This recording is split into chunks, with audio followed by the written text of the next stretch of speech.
Welcome to Pablo Torre Finds Out. I am Pablo Torre, and today we're going to find out what this sound is. I don't know if you know an optometrist. I don't know. I don't know any optometrists. Well, I didn't think you did. So in that case, that's why I'm invoicing you. Okay, you send me the invoice. I'm going to rip it up into tiny little pieces, and I might even pee on it.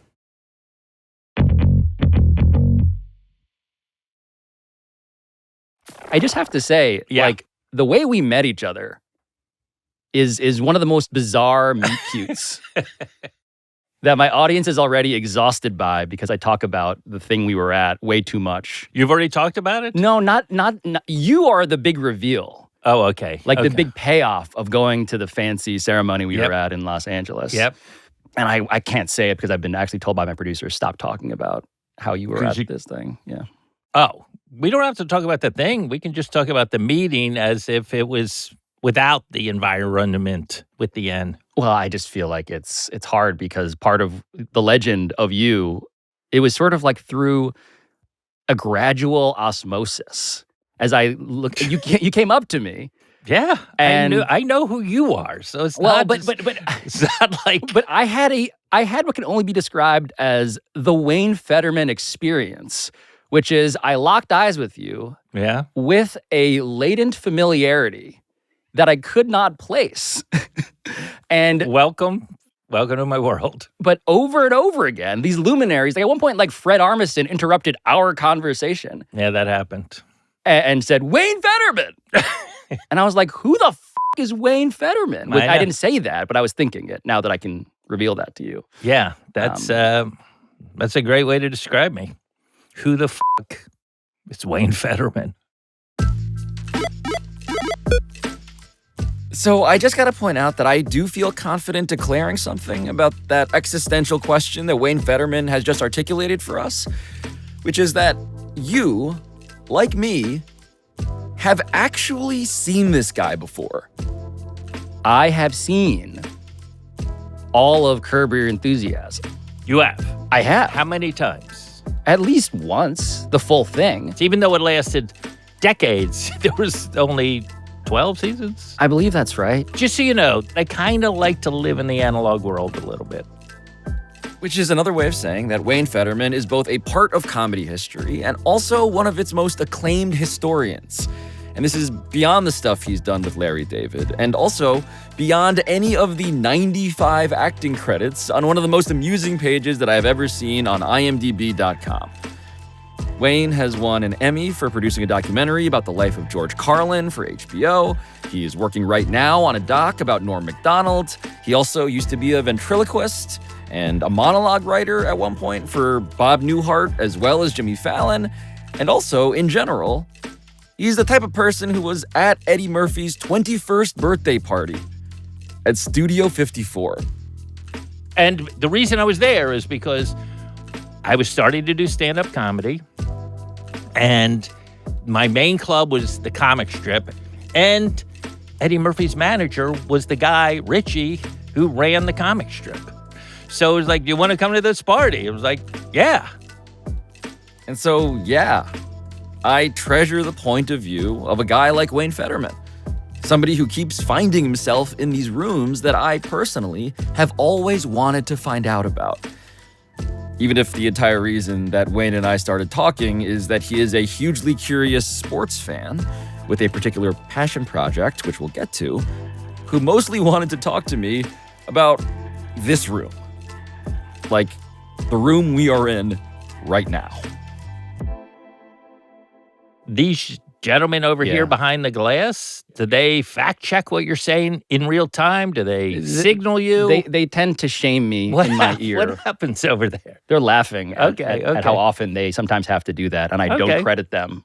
At all. Like because this is just omniscience. That's of course. I am aware of all of your credits. Of course. Which is, by the way, a list that I don't have enough time to actually recite. We don't have to do that. But the way that you are that guy, this is not an abstract description. A lot of your credits have the word guy in them. Thank you for diminishing the whole thing. I like it. No question. But, I saw Legally Blonde. You did? Of course. Yeah. And I I just have to say thank you for being in my studio, admissions guy. She also designed a line of faux fur panties for her sorority's charity project. She's a friend to the animals as well as a philanthropist. Elle Woods. Welcome to Harvard. Well, like I'd like to say, I know it's a small part, but if Elle Woods doesn't get into Harvard, as I've said many times, there's no movie. So that movie is about me. By the way, that is maybe of the movies I've done, even though I've done many, I feel like that movie has the deepest social impact, even more than Knocked Up or Step Brothers. Well, I was going to say even more than your turn as fantasy baseball guy in Knocked Up. Guy. Let's emphasize guy, please.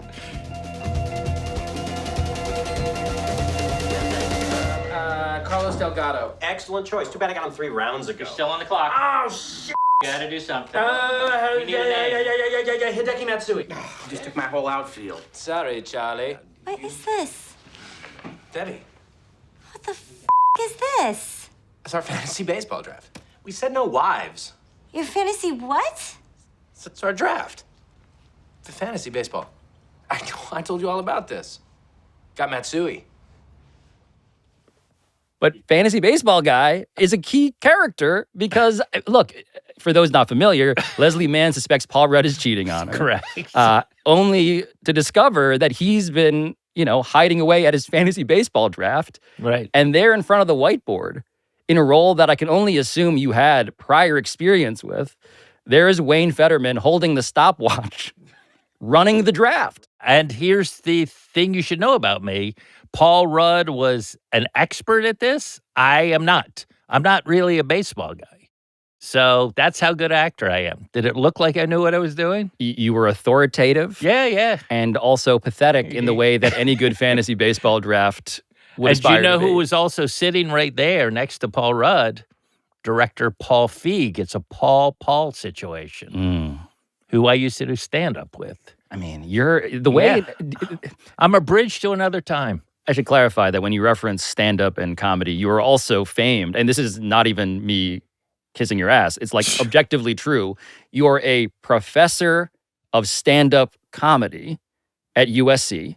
Correct. But really what I teach there is the history of stand-up comedy, because I do teach a class, an advanced class in it, but you can't teach anyone to be funny, so it's sort of a ripoff for those students. Well, you're also the author of the history of stand-up comedy. Yes, yeah. And as well as, again, yet more things, which I guess we'll just unfurl as we go. Is it too much for you? No, it's just I have a text file on my computer that resembles my attempt at organizing your life. Okay. And I haven't even gotten to the fact that you're also blind man Oh, yeah. in Step Brothers. Rough drive. Hey, Robert, what's all the commotion?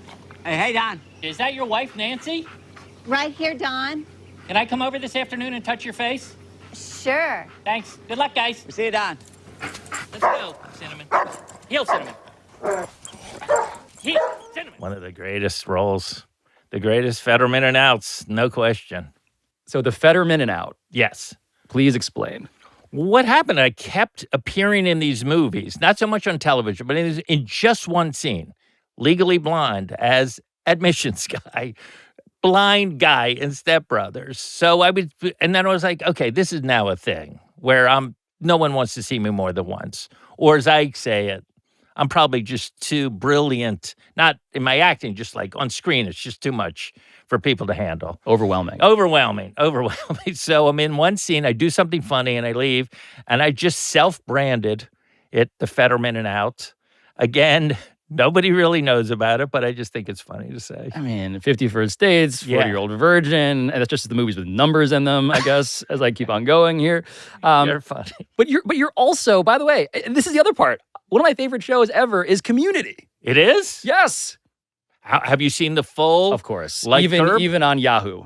Even on that's the season I was on. So the last. Can I ask you a question? Please. Just turn around a little bit. Like when I went to Yahoo as a Community fan, how did it feel? It took me years to get to. It did. I'm not gonna lie. Right. Why would you start lying? Well, because I just Why would you even say you would? because I'm a journalist, Wayne. That's the difference between me and the other people you've appeared on podcasts with. Okay. I'm here with an obligation to tell the truth. Yeah. And despite loving Community, Loving it. so Yeah, that's really what you're I wanted. confused by how much I love a show that you yourself were a pivotal in the end. No, character. of course. But before we get to that, I'm just this is new in television, where a television show is da da da da da da da, and then right at the end goes to a whole different section of the internet. broadcast. Yeah, the broadcast world. Yeah. And you resisted it. It took a while because Tell me why.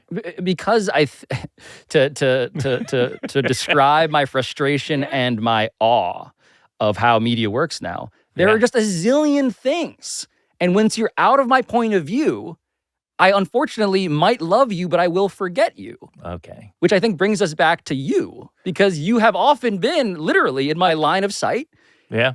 And you keep on coming back to the point that you are like the final.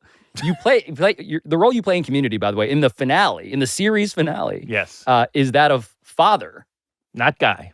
This is a big jump for me. Big evolutionary development. I couldn't sleep the night before. I was like, I'm not a guy. Who am I? A father? Okay. Let me work on this character. Sorry, Dad. Guess I win. You stupid child. Nobody's winning anything. Don't you see? This means we don't exist. We're not created by God, created by a joke. We were never born, and we will never actually live. I think you have the most expansive social network of anybody in comedy.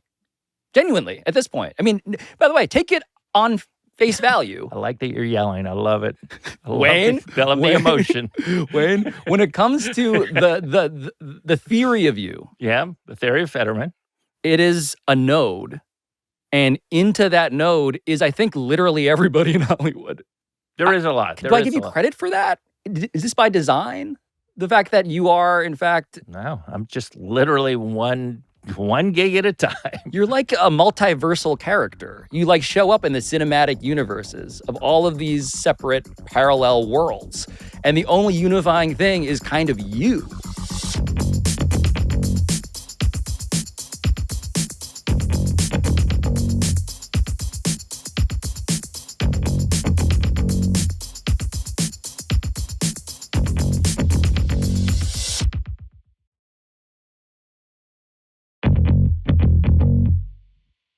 I've been just inhaling all of these cameos, appearances, Reddit threads. By the way, there's a Reddit thread that asks, and again, in Curb Your Enthusiasm, I should catch people up, you play a character by the name of? Dean Weinstock, not Guy. Again, in movies, I'm a little more in television, have a little more of a part than I do in film. Go ahead. But the question posed in the subject of this Reddit thread is, quote, is Dean the biggest douche ever on the show? 2 question marks. I love it. Well, you've watched the show, all on home box office, I assume. That's right. Yeah. Hard to argue. You are such a douche that they summoned you. I believe, this is doing the math here, you first appeared in episode 6 of season 1. Correct. The economy of doucheness. Thank you. You show up as a lawyer, and immediately you're like, I hate this guy. Hi. Hi, Dean. I'm Larry. Larry Newman. Yeah. Hey. Hello. Hi, Phyllis. Hi. I'm finally in the house that Jerry Seinfeld built. With his own hands. And some hammers. He actually worked on it like Jimmy Carter. How did you get that role? Well, I knew Larry from Standup. I knew him right. Standup is like high school. Like you're a freshman, they're seniors, so you don't really hang out that much. But so I would introduce him at the comic strip. We had spoken about that earlier. And it was always the same. Anyone who worked with Larry was the same. He was notorious for cutting his sets short if it wasn't going well. So I would introduce, here he is from Fridays, Larry David. He would come up. And then he would shake your hand and go, stay close. You know, and it means don't go out of the room and wait for the 10 minutes or the 12 minutes. In case he wants to bail? 100%. That was his move. And so I knew him from then. And then, you know, all those years, by the way, I know you think I'm in the universe of everything, but I thought for sure, 100%, I was going to show up on Seinfeld in some manner. 100%. That's how confident I was. And, you know, God laughs. I don't know if you know the expression. Yes, he's making plans. Yeah. So it never happened. I was like, damn. Never. And I knew Jerry, him. Yeah, Larry. right. You came up in stand-up as a... Jerry was a little, but we had done the first Aspen Comedy Festival together. So again, the disappointments, I know you're doing the highlights, but there's also along the way, there has been numerous, like, okay, this is not quite what I had hoped for. And so when that show started, I had seen the hour special, so I sort of knew the vibe of it. And I auditioned, believe it or not, for the blind guy later that I got in Step Brothers, as you know. Yeah. You had just mentioned. But there's this blind character who, like, boss is also a douchebag, right? I didn't get it. And then I was like, is this going to be another Seinfeld situation for me? And then the next one was like, I auditioned, all that they said was, gave you a piece of paper, you're the biggest fan of Julia Louis-Dreyfus. That's all they said. And then you went in, Larry was there, and you just improv the whole thing. Right. So just so I understand, because again, just the mechanics of Curb, which is famously improvisational. Yes. The premise is set, meaning Larry has a wire running across his backyard that he and Cheryl hate. Yeah. All of this is written. Yes. All of that, the beats of the story are written. You know this. Right. And so the lawyer that they summon, who is you, their neighbor, who needs to basically sign off on the burial of the wire. Right. For the neighborhood. For the neighbor, exactly. Yeah. That is set. But in terms of how you Federman and out, that was a surprise to everybody. I found this. Thank you. Does that look familiar at all to you? Is that? Yeah, where'd you get this? It was in my house. It was under a cushion by the chair. I was just wondering if that was yours. Yeah. I didn't know. Thank you. There's a reward involved with that. Just look right in the front part. It says $500 to the person who returns this to L. David. Mm-hmm. I put 2 and 2 together and thought the L stood for Larry. Here was my strategy. Very simple. Was because I am a very nice, effusive guy. Like, that's my thing since I was a kid. But I was like, okay, I immediately got, that I wanted to, under the guise of being nice, be the worst possible human being. So every time I say it, it's like in a friendly way, like, oh, this has to be, we got to get this taken care of. Like, not in any the most passive aggressive, I think is the term. It's always been a dream of mine to meet Julia Louis-Dreyfus and just meet her in person. And if you could just make a phone call and make that happen, that would be so great. You know what? I'm more than happy to call her up. I can't guarantee.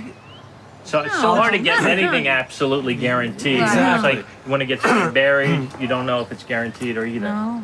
No. You don't even know if that's impossible because there's a lot of papers to be signed. I agree with you there. But after I did that episode, and it went so well, it was sent out as a nominee for an Emmy Award. So not only I liked what I did, but they liked what I did. And they were like, oh, this is set. You're going to be the neighbor. Larry loves, like these running characters. It's going to be, you're like Newman or something like that. Someone's cooking. Hello, Jerry. Hello, Newman. Next season, they moved for a number of reasons, and that was it. Yes, right. They changed houses. Yes. So I know it's just a funny thing for you, but it was crushing for me. Like, right. Because I was like, okay, this is going to be a fun role. So were you surprised when you were brought back now 56 episodes later? I love the math. Thanks, guys. Episode 62, titled Vehicular Fellatio. Yes. And Dean Weinstock is back. Larry? Larry David. Dean Weinstock. Oh my God. Yeah, he used to be your next door neighbor. Yeah. Hey, man. It is so good to see you. Hey. Whoa. Oh, Christ. Oh, my God. These are broken. Oh, Thank you. dear. Thank you. But when they bring you back, I mean, look, Years later. This is now over 10 years later, right? and it's almost like an inside joke, if you remember, because part of the premise of this is Larry re-encounters Dean Weinstock, and the interaction is Right. so fucking good. Thank you. In terms of two people who, again, who kind of, the through line of this whole episode so far is what happens when you meet someone that you kind of remember but aren't sure exactly who it is? Yeah. And the way you handle it Yep. ends up being passive aggressive to the point of like driving Larry David insane. That is just so good to see you, man. That Good is to awesome. see you. Good to see That you. is great. Gee, I'm sorry about your glasses Don't worry here. about it. Don't worry about it. I'll send you a bill. Tell me, how's Cheryl? Where'd you guys move to? You what? You'll send me a bill? Yeah, Is that what you said? yeah. These are, I don't think these Wait a can be second. fixed. Wait a second. Yeah. Same strategy. The only thing was like, I was trying to figure out how am I going to justify once these glasses, that's all it was like. We're going to hug, the glasses are going to break, and you're going to ask me to pay for them. That's all I said. So I'm thinking, how am I going to make this just seem in any way reasonable in the real world to anyone? So that's what I was, and I came up with like an angle on it, like, oh, okay, he just needs to replace the glasses instead of pay for that. So I went up to him before the thing. I go, I think I have, and he's like, no, don't tell me anything. I don't want to know. We'll do it on camera. And it just, I haven't really ever said this, but he was laughing so much during that scene. Every time I would just do no, it's no big deal. You just replace, just the casualness of almost like the bloodless attempt to just coerce you to give you money. Even if I did initiate the hug, Yes. which I didn't, Yeah. that still doesn't make me responsible for your glasses. They're your glasses. They're around your neck. With all due respect, I feel like you didn't recognize me. Then I did the hey. Then I did the shake. And then you came in, and because you were so embarrassed and so mortified that you did not recognize me, you overcompensated by a super strong hug that broke my glasses. That's an incredibly idiotic theory. I think because you're a needy person, you wanted me to like you, First of so all, you hugged me. I'm not a needy person. Okay, that's number one. I have no needs at all. Okay. I do know there are some people, I have not gone deep dive, that are like, they break it down frame by frame, who reached out, who started, who initiated, who instigated or initiated. Those are close words, but not exactly synonymous. So it was, it was a little, there is a little bit of how devious is Dean Weinstock is the subtext here. Right. Was that intentional? Did he fall down in front of a First car? First of all, who has glasses around their neck? The whole thing was crazy. But the whole thing of the building to what am I, a librarian? Who wears the glass? Come on. But the whole thing of you navigating the traffic of human interaction only to reveal, oh, by the way. I don't know if you know an optometrist. I don't know. I don't know any optometrist. Well, I didn't think you did. So in that case, that's why I'm invoicing you. Okay, you send me the invoice. I'm going to rip it up into tiny little pieces, and I might even pee on it. Why are we fighting We're here? fighting because you're a moron. That's why we're fighting. You know I have cancer, right? You know that's why I'm here. I don't want to have a fight with you. In fact, my doctor said to not have any fights at all. Boom, the cancer card. Yeah. I mean, it's just like that was him. That was the only thing. You were driving towards that payoff. And it's been, I would love one day, maybe, if anyone's listening, to find the outtakes, because he was really. Oh, I was going to ask, how often does he break? He breaks a lot. He has a little bit of what we call a comedic glass jaw. Look, regardless of how often he laughs, I have to imagine that making that guy in specific laugh has to be like a glorious feeling for someone who wants to make others laugh. Like Larry David I'm laughing. literally getting emotional. You say, yeah, he's a genius. It's like, I couldn't, it was for sure a career highlight. Yeah. Now, do you know about Larry and I's, the character came back once more? Ooh.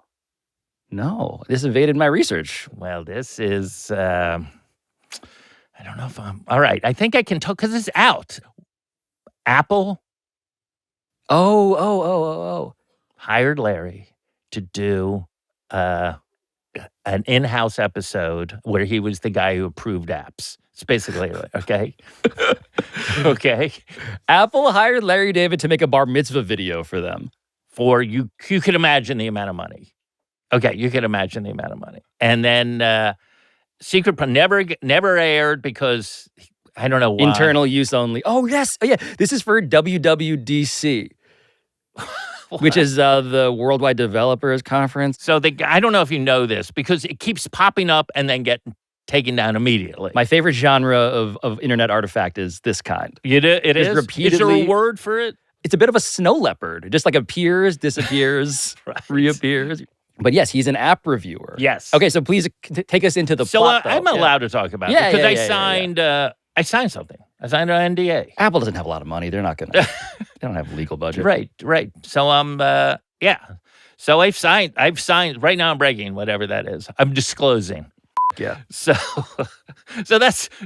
in that one, Dean, he's going in and I'm drafting behind him because I left my pass key, which just happened to you, at home. Yep.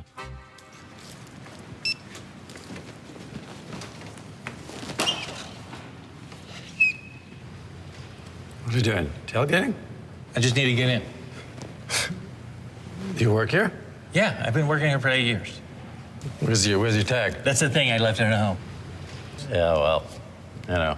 Just keep walking. We're gonna go in together. No. You trying to coast on my security wake? It doesn't matter. If the situation were reversed, I'd do this for you. Situation reversed? Yeah. Or was reversed. I don't know if it's were or was reversed. I would say were, yeah. My point is, if the situation were reversed, I'd do it for you. That's all. Yeah, but you know what? You can't reverse situations. Only Superman can reverse a situation by spinning around the world and making it go the other way, okay? And you're not Superman, and even if you were, you don't have an ID. And you couldn't prove it. So you couldn't even prove you're Superman. It's the rules. You just follow the rules. Yes, Yeah, I like do. Germany. Exactly. And that worked out well. Well, they were very well organized. And then at the end, of course, he leaves his and he's behind me.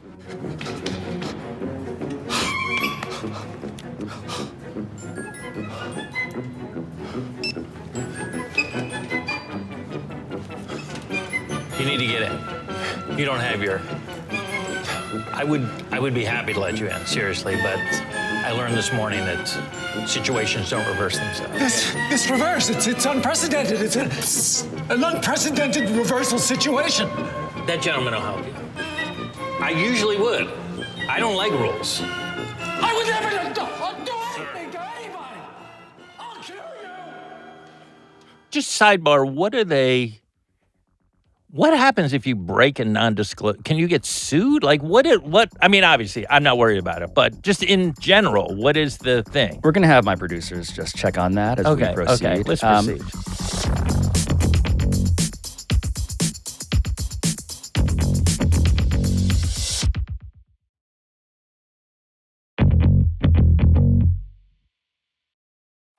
Something that was a lot easier to obtain. Yeah. And again, so during the pandemic, this is again just the way in which you have seeped into my the crevices of my brain. During the pandemic, I got into the Larry Sanders Show. Oh my God! For the first time, I'd never seen it. Knew it as like your favorite comedian's favorite comedy. Right. And can I ask how old you are? I am 39. Oh, you seem more youthful than that. Thank you. I think it's just what happened. It's just Asian skin. Yeah. Oh, that's right. And your mom. Yeah, dermatologist. Yeah. Okay. Do you do Botox? No, but do you do a regimen? My mom has yelled at me for 39 years that I should do a regimen, and I'm like, you Mom, don't I got natural oils. Come on, I'm good. So I'm just doing the math. Back to Larry Sanders. Allow me to be the 9 zillionth person to say, oh, that show's good. But you appear in a key episode. Yes, I do. Again, you have this capacity to just like wind up at these pivotal moments in these series. And it's season 6, episode 6. Yep, 6. Yep. And do you remember your character's name? Sure. I mean, what are you talking about? That's Stan Sanders, the brother of Larry Sanders. Okay. Stan! Hey, God, it's great to see you. Hey, it's been too long. Great to see you. Come on in. Thanks for the limousine. Are you kidding? Great. Now, I shouldn't have tipped that guy, right?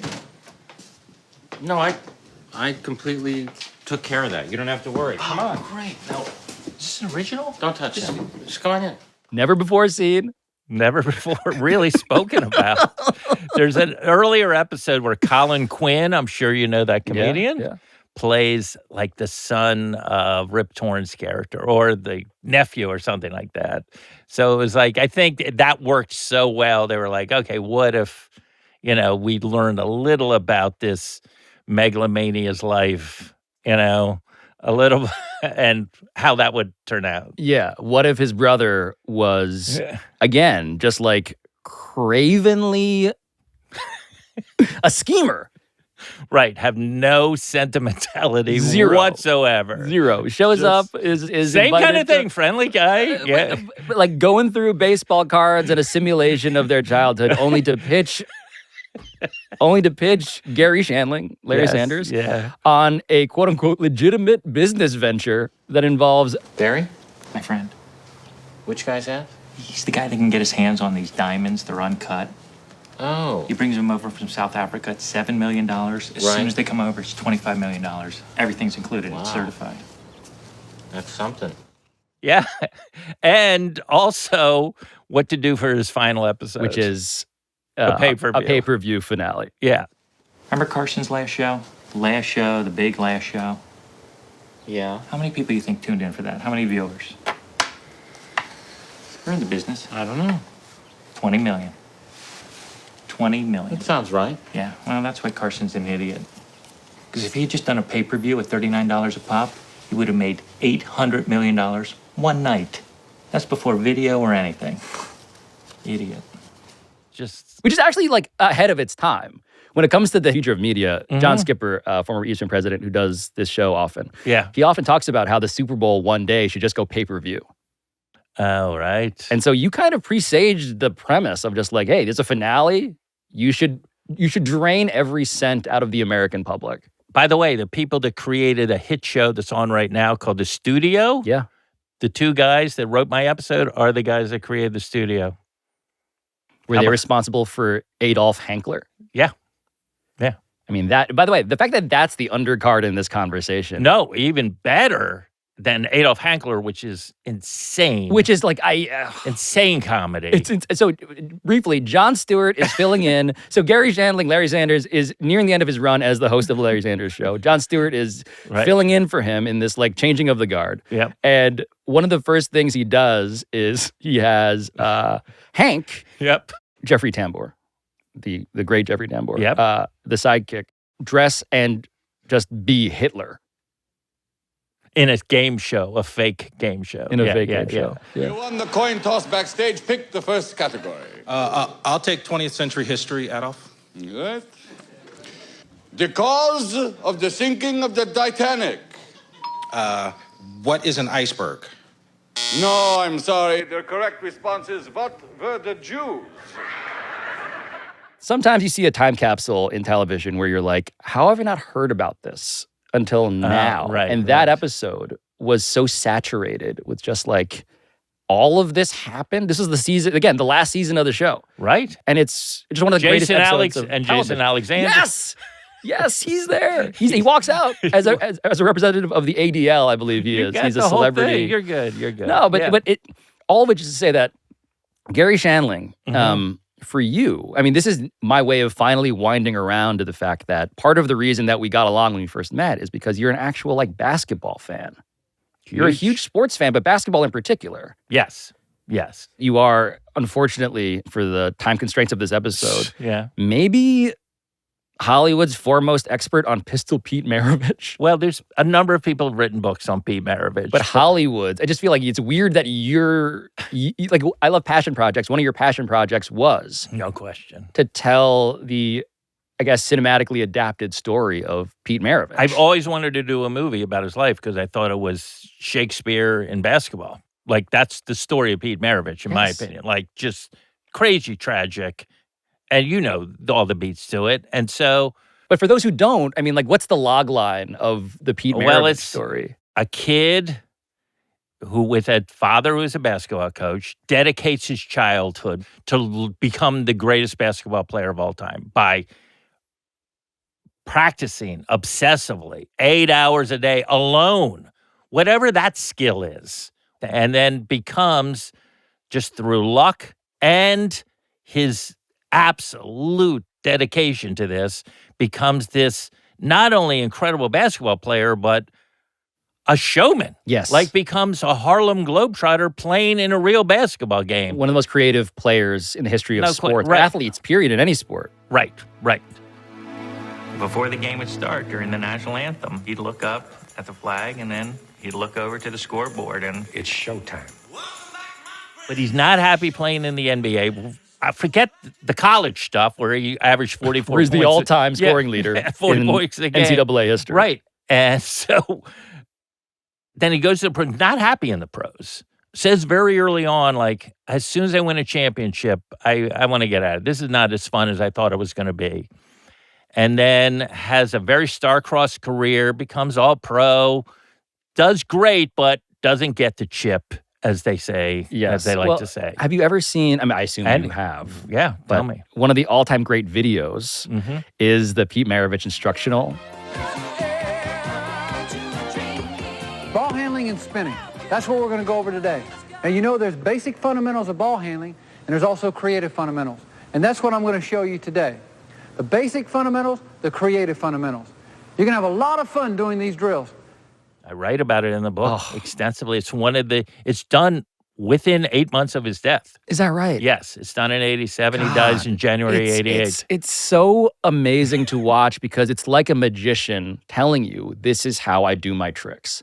And a lot of the tricks involve like snapping your wrists in ways that I didn't know were physically possible. Yeah. That's a quote from Red Auerbach that Pete breaks the rules of physics. All of a sudden, you're coming down like this, and all of a sudden you take that ball and you go right here and you go, and the ball goes on the other side. It's amazing. And what happens? You know what's happened? The guy there is going to eat air. You ever seen a guy eat air? That's what happens on that pass. Called the wrist pass, right here. Straight over. It's very deceptive. How do you throw it? You lock your arms completely out. You lock your arms completely out, and it's all wrist. It's just wrist. It's wrist. And then they gradually, incrementally get harder and harder. So they get to the point where no one can do it unless you spend hours and hours alone doing it. And he does it like, do it. It's fun. Like, no, Pete, we can't do it. You can do it. So do it. It's fun. So he was just oblivious to how difficult these things were. But I guess because he mastered them, he figured, oh, any kid can master. Not even thinking that maybe he was gifted in some way. So he was just beautiful.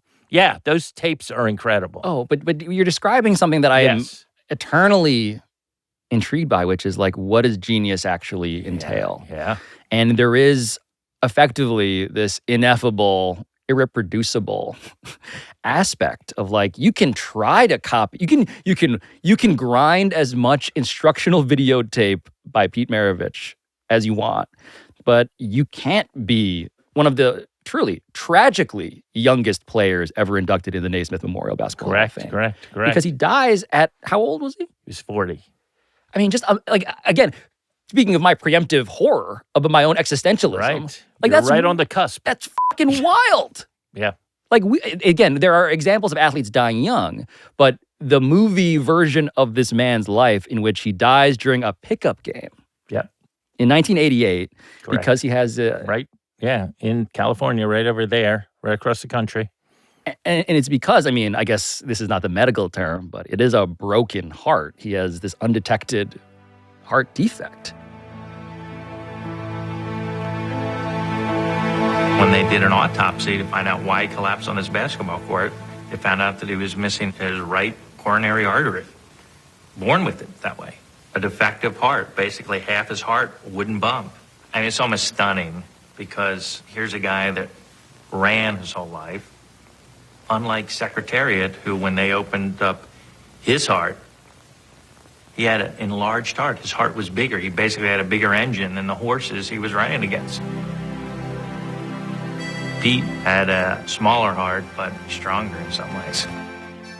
So there's this magical part of his career that's now, and because he had become a Christian and was proselytizing and sharing his testimony very much for the last 6 years of his life, he has this aura about him beyond the basketball. And he said, and it's weird, I love the guy so much. He said, if I'm only known for being a basketball guy, I would feel like that wasn't a success for him. Like there was more to life to that. And unfortunately, most people, that's how they know the guy. So it's beyond cinematic. And the year he leaves, the very next year, the team he left wins the championship. Sure. How about that? Yeah. Pablo. But how about finding out about that? Well, what I want to find out is who would you have cast as Pete Marovich? Oh, I don't know. It would have to be. That would be the tricky part. You need a guy who can actually plausibly hoop. Yeah. That's a good question because it kept changing. You know who wanted to do it when the book came out? Who? Sudeikis. I kind of love that. Yeah. He's a lefty, though. Yeah, right. We could fix it. We could fix it. Sudeikis claims to be an above 90% lifetime free throw shooter. Yeah, he's very good. I played with him. So I want to get to, so this is the segue from I wish that Sudeikis would have been Pete Marovich in this hypothetical movie that never got made, to the legendary pickup runs that I actually always needed to ask you about, which also brings us back to Garry Shandling. Oh, the Sunday game? Yeah. Yeah. Well, that was just Garry took Pablo, Garry liked me for some crazy reason. He just thought I was funny. I don't know if it's, I'm from Florida. He's from Arizona. You know what I mean? We're not like New York, L.A., rich kid, anything like that. So I'm just guessing. And he ran a Sunday game at his house to feel like, I don't know, just part of something outside of show business. And I not only was in the game for 20 years, but became the unofficial commissioner of that game. Okay, so I'm finding out a lot now. Yeah. Please explain for people who don't know what this is. It's a half-court game. It's at his house. He had this beautiful house that, by the way, recently just torn down, that he had built. If you ever see, there's a documentary I didn't produce, called The Zen Diaries of Garry Shandling. And we get into this, how important this game was to him. And so it started with, friends, but it's also, he knows everyone. So it's all, one time Bob Costas plays. It's one time Brad Pitt plays. I need scouting reports on all of these names as you mentioned them. Do you remember anything about Bob Costas or Brad Pitt? I remember Bob Costas because he was on my team. It was 3-on-3. He would play like to 7. Half court. Yeah, half court. No threes, no three-pointers.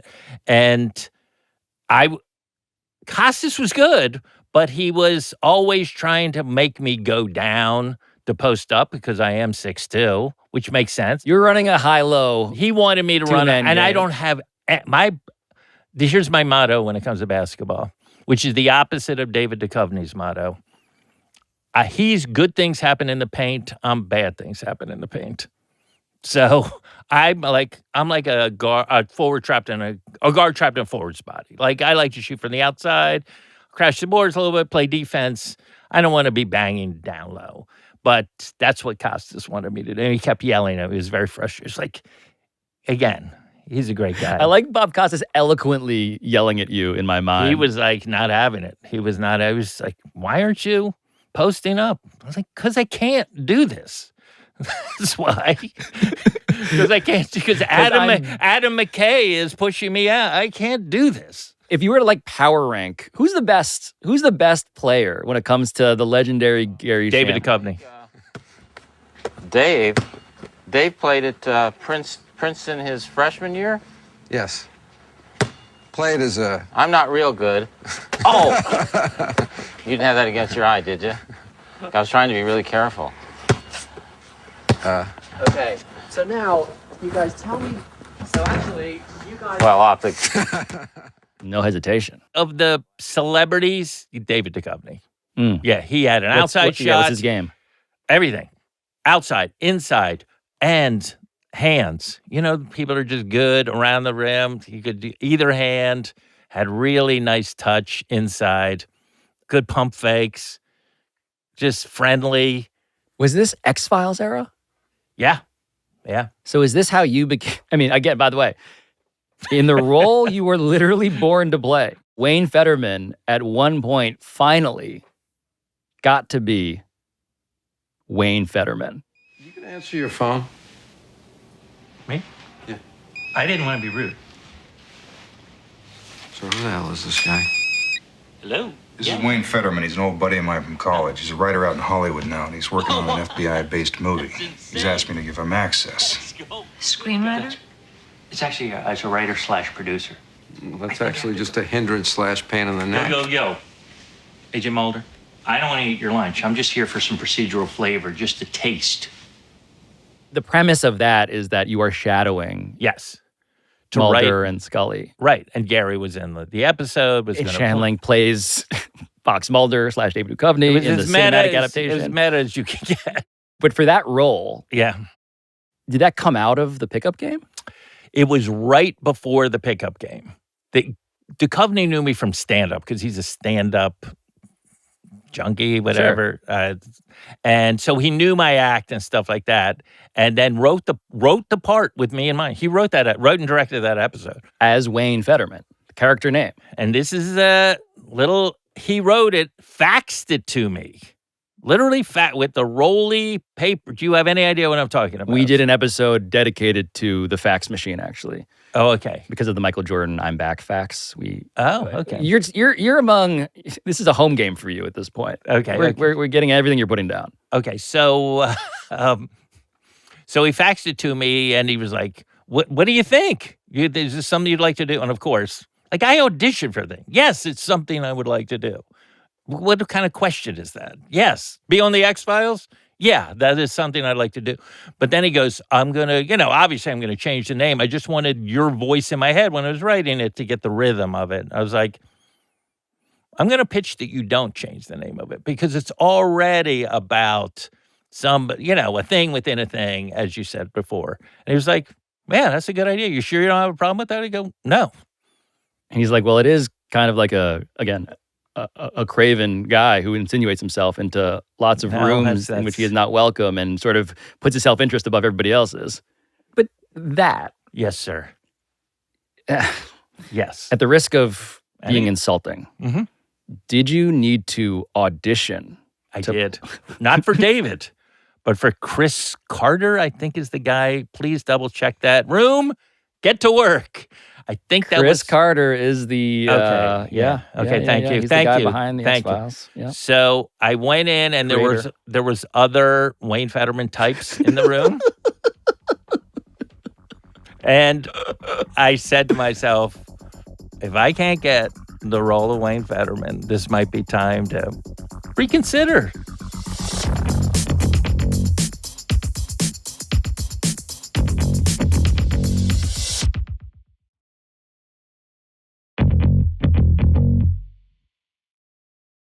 Can I ask you a question? I know we're winding up, but I thought this show was just about what happened with the Lindbergh baby? We're going to find out.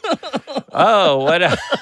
Kind of. Yeah. Kind of. It's so why am I on this show? I think that... Wayne wants to find out. I think that Wayne Federman has asked a question that everybody in our audience already has answered. Oh, okay. Which is that Wayne Federman, what I found out today is that Wayne Federman has lived a life that can only be described as that of a guy who climbed into the television, onto the screen, in a way that I'm not even sure Wayne Federman appreciates, frankly. Correct. That's correct. Doesn't seem like you're as excited about you as I am. It's I never got on Everybody Loves Raymond. That's kind of...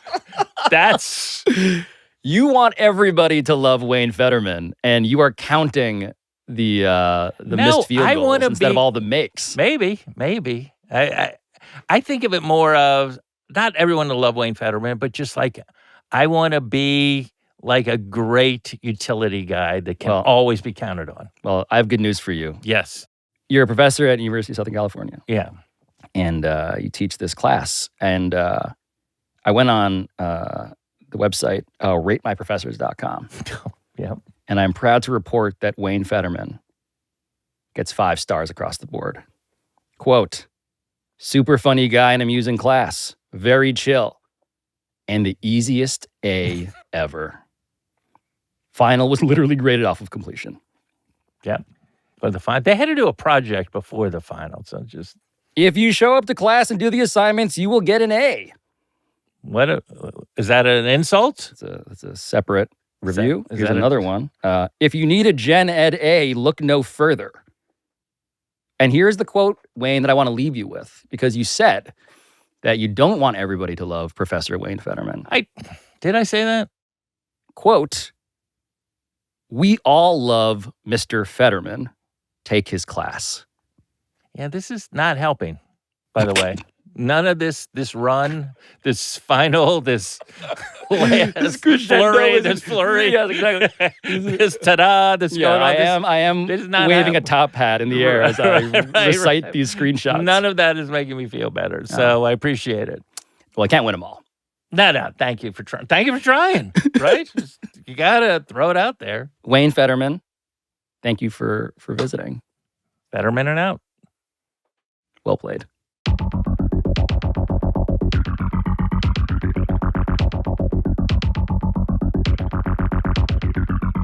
This has been Pablo Torre Finds Out, a Meadowlark Media production. And I'll talk to you next time.